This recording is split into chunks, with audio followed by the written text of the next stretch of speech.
এখান থেকে উত্তরণ আমরা যারা ইতিমধ্যে অবৈধ সম্পর্কে জড়িয়ে গেছি সেখান থেকে উত্তরণের উপায় কি? খুব সুন্দর প্রশ্ন। আমি সাধুবাদ জানাই যে সে অন্তত চিন্তা করেছে যেটি থেকে কিভাবে বের হওয়া যায়, এবং এই চিন্তা করাটাই রাস্তাকে সহজ করে দেয়। আল্লাহ সুবহানাহু ওয়া তাআলা আমাদের জন্য এই রাস্তাকে সহজ করে দিক, আল্লাহুম্মা আমিন। তো ধারাবাহিক 5 ওয়াক্ত সালাত জামাতে মসজিদে আসা, এটা আরেকটু অ্যাড করি। আমি শুরুতে শুধু সালাতের কথা বলেছি। আপনি অবৈধ সম্পর্কে আছেন, আপনি পরীক্ষা করে দেখবেন আপনি নামাজি হলেও 5 ওয়াক্ত সালাত জামাতে আসতে পারেন না। মানে 5 ওয়াক্ত সালাত এই জামাতে প্রথম অবস্থায় আসতে পারেন না। ওই 2-1 ওয়াক্ত জামাতে যান, 2-1 ওয়াক্ত পড়েন, 2-1 ওয়াক্ত মিস দেন। প্রথমত আগে আপনার অন্তরকে আপনার ফুল কন্ট্রোল নিতে হবে। এই জন্য 5 ওয়াক্ত সালাতেই জামাতে আসতে হবে। অন্তত টানা 40 দিন 5 ওয়াক্ত সালাতে জামাতে আসতে হবে। এই চ্যালেঞ্জটা আপনি অতিক্রম করেন, আল্লাহ আপনার জন্য রাস্তা সহজ করে দিবে। আর এই চ্যালেঞ্জ যদি আপনি অতিক্রম করতে না পারেন তাহলে আপনার মনকে তো আপনি কন্ট্রোল করতে পারবেন না। কন্ট্রোল করতে হলে তো কিছু প্র্যাকটিস করতে হবে, যে আমি ওই মেয়ের সাথে কথা বলবো না, এটা তো একটা কন্ট্রোলিং পাওয়ার। কন্ট্রোলিং পাওয়ার তো আগে অর্জন করতে হবে। তাহলে প্রথমবার বলেছিলাম শুধু সালাত, এবার যুক্ত করে দিলাম 5 ওয়াক্ত সালাত জামাতে অন্তত টানা 40 দিন।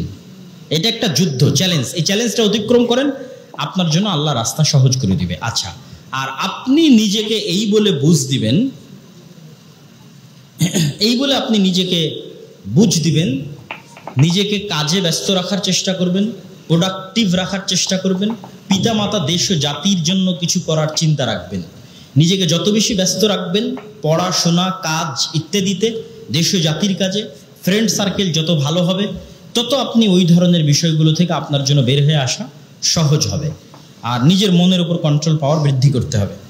স্মরণ শক্তি বৃদ্ধি করার উপায় কি? পড়ালেখার সর্বোত্তম সময় কখন? মোবাইল অ্যাডিকশন দূর করার উপায় কি? স্মরণ শক্তি বৃদ্ধি করার উপায় হচ্ছে লেট নাইট ঘুমানো যাবে না, যেটা আমাদের ক্যাম্পাসগুলোতে ছাত্রদের কমন স্বভাব। 4 বছরও মনে হয় কেউ 1000 চেষ্টা করেও তাড়াতাড়ি ঘুমাতে পারে না, আল্লাহ ভালো জানে। তো আপনি অস্ট্রেলিয়ার মানুষদের জীবনী দেখেন, মানে তাদের এখান থেকে ফোন দিয়ে শুনেন যে অস্ট্রেলিয়ার মানুষরা কখন ঘুম থেকে উঠে। ইংল্যান্ড ইউরোপে নাই, ওরা দেরিতেই ঘুমায় এবং দেরিতে উঠে, বাট অস্ট্রেলিয়ারা আগে ঘুমায়, আগে উঠে।